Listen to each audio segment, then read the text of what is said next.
course au titre en Angleterre s'annonce plus que jamais épique, les amis. À 4 journées de la fin de la saison, jusqu'ici, on ne peut pas dire avec exactitude ou avec certitude qui va remporter la Premier League. C'est pas comme en Allemagne où Leverkusen a déjà remporté la Bundesliga, en Italie où l'Inter est sacré champion de la Serie A, mais en Premier League, les amis. Même en Ligue 1, on peut dire que le PSG a déjà remporté.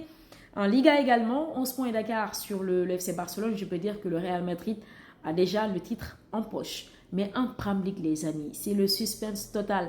Avant-hier, Arsenal a enregistré un succès très important face à Chelsea. Hier, Liverpool n'a pas su répondre.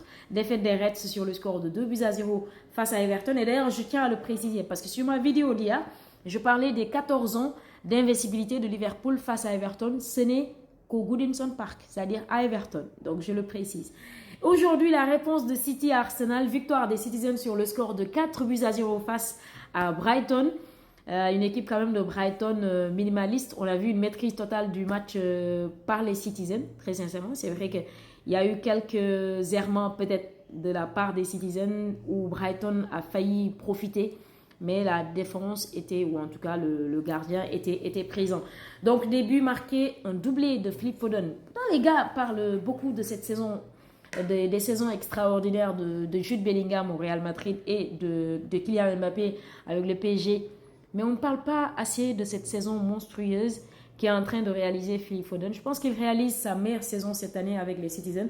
24 buts, toutes compétitions confondues, avec 10 passes décisives. Je peux dire que il y a eu des matchs très compliqués de City où il a été vraiment l'élément clé de l'équipe. Et je peux dire que c'est l'homme providentiel vraiment de Manchester City cette saison 2023-2024. Et ce serait bien quand même qu'on parle de lui pour la course, quand même pour le Ballon d'Or. Pour moi, il le mérite. Et si toutefois il fait une sacrée euro, parce que l'euro va également compter. En tout cas, une très belle opération de City face à Brighton. Sur le score de 4-0, un doublé de Phil Foden et des buts de Kevin De Bruyne et de Julian Alvarez.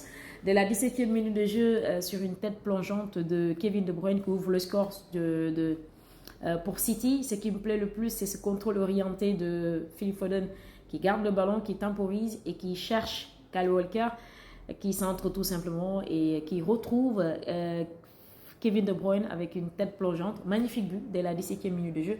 À la 26e minute de jeu sur un corner un coup franc transformé par Phil Foden. C'est vrai que ça a été un tout petit peu dévié par la défense de Brighton, mais le but lui a été accordé. C'est tout à fait normal. À la 26e minute de jeu et à la 34e minute de jeu sur une mauvaise relance de Brighton, Phil Foden qui marque donc le 3e but de City. Et à la 62e minute de jeu, Julian Alvarez qui est entré en cours de jeu va marquer le 4e but donc, de Manchester City. Une très belle opération pour la course au titre, c'est très important. Il faut le noter, Arsenal est en tête toujours de la Premier League, mais provisoirement. Pourquoi je le dis? Parce que City a un match de moins. Et si toutefois City gagne tous les matchs qui lui restent, ils seront sacrés champions d'Angleterre. Je ne le souhaite pas. Je ne le souhaite pas, très sincèrement, je ne le souhaite pas. Mais en tout cas, il est très important qu'Arsenal aussi gagne tous les matchs pour en tout cas sécuriser cette première place en Premier League. Et j'espère que City va au moins perdre un match. Je l'espère. Je l'espère. Liverpool, pour moi, n'est plus... c'est vrai que 3 points, ce n'est pas grand-chose, mais à 4 journées quand même de la fin du championnat, je peux dire que c'est mathématiquement parlant, je pense que c'est mort pour Liv cette saison. Une très belle donc opération de City qui répond à Arsenal, comme je le disais tout à l'heure. 77 points pour Arsenal, 76 pour City et 74 pour Liverpool. Aston Villa qui est 4e à 66 points. Alors, deuxième chose dont je voulais parler de Xavi, mais je vais en parler après. Je vais d'abord parler de cette candidature de la Côte d'Ivoire pour accueillir le trophée des champions. Et ça, c'est très important, de champion de France, il faut le préciser. Quand je l'ai vu tout à l'heure, très sincèrement, sur le compte de Malik Traoré, le journaliste de la nouvelle chaîne ivoirienne, présentateur et journaliste à la nouvelle chaîne ivoirienne, j'étais tellement contente pour le football ivoirien, mais j'étais contente également pour le football africain. Parce que d'où vient cette décision de candidater ou ce courage de candidater à accueillir le trophée des champions de France? Ça vient de cette réussite, de cette belle réussite de la dernière CAN. Tout le monde s'est accordé que c'est la meilleure CAN de l'histoire de la Coupe d'Afrique des Nations.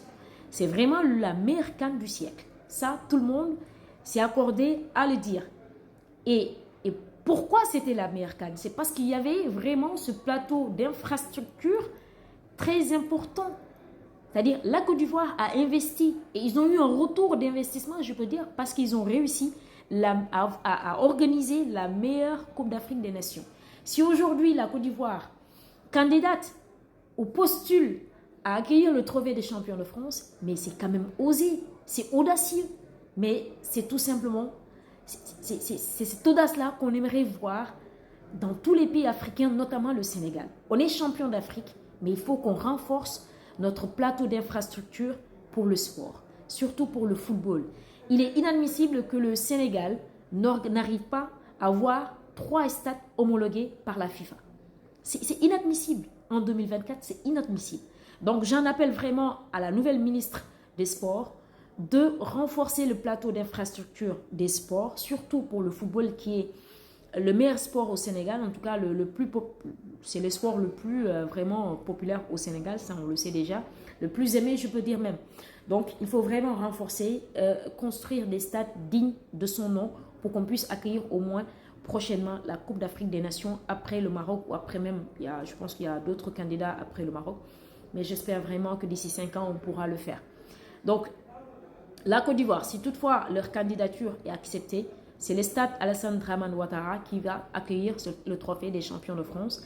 Et pour l'instant, le PSG, je pense qu'ils sont déjà sacrés champions de France. Donc, ils vont jouer le trophée des champions. Pour la Coupe de France, c'est entre le PSG aussi et Lyon. Si toutefois le PSG gagne la Coupe de France, ça veut dire que le PSG aura un doublé. Et dans ce cas-là, c'est le deuxième de la Ligue 1 qui va affronter donc le PSG pour le trophée des champions. Et je prie vraiment pour que la Côte d'Ivoire soit acceptée, pour que la candidature de la Côte d'Ivoire soit acceptée. Quand j'ai vu vraiment cette information sur le mur de Malick Traoré, j'ai été vraiment ravie, j'ai été très très très contente de le savoir. Alors autre chose, ou dernière information que je voulais partager avec vous, c'était cette décision de Xavi Hernandez de rester sur le banc du FC Barcelone. Personnellement, quand j'ai vu cette décision-là, la défaite du Classico, je digère plus la défaite au Classico que ces décisions que Xavi Hernandez a prises, autant pour moi. En janvier, quand il a annoncé qu'il va partir en fin de saison, c'était vraiment un beau moqueur, pour dire vrai, en tant que Catalan. Pour moi, parce qu'il n'est pas à la hauteur de l'équipe. Pour moi, Xavi ne peut pas remporter la Ligue des Champions avec le FC Barcelone. Je l'ai dit, peut-être que dans 2 ans, ça sera autre chose. Je l'espère, c'est tout le mal que je lui souhaite. Et peut-être que cette vidéo-là, on va me la rappeler. C'est tout le mal que je souhaite au FC Barcelone. J'espère que je n'aurai pas raison sur Xavi Hernandez. Mais quand on voit la campagne de Xavi, c'est vrai que beaucoup n'attendaient pas à ce que le FC Barcelone soit peut-être un cas. Mais moi, personnellement, quand je vois la composition des joueurs, de l'effectif, mais le FC Barcelone pouvait aller plus. Mais on a un problème de management au FC Barcelone. Je commence par le président Laporta, que parler du directeur sportif Deco, qui pour moi ne propose absolument rien pour l'instant. Mais que dire de Xavi et de son staff? Que dire de Xavi et de son staff? Donc je ne suis pas pour que Xavi reste, mais malheureusement c'est déjà acté, il va rester jusqu'en 2025. J'espère que j'aurai tort la saison prochaine, parce que la saison passée, il a remporté la Liga, chapeau, mais c'est parce qu'on avait une très bonne défense. Mais aujourd'hui, il a tout changé. Koundé, qui est un défenseur central, il le met en tant que en tant que latéral. Ça ne peut pas marcher. Cancelo, qui fait vraiment que des bêtises dans la défense du FC Barcelone. 2 matchs, dans une semaine, il a fait 2 gaffes monumentales. Ce but de qui là, comment il s'appelle, de Barcola, je pense bien, c'était suite à son erreur. Ce but de Jude Bellingham, c'est la même erreur. Quand je vois les vidéos, j'ai vraiment envie de pleurer. Bon, j'espère que j'aurai tort, comme je l'ai dit, mais en tout cas, pour moi, Xavi n'est pas à la hauteur d'un grand club tel que le FC Barcelone. Je vous retrouve demain les amis. En attendant, portez-vous bien et surtout n'oubliez pas de liker, de partager, mais surtout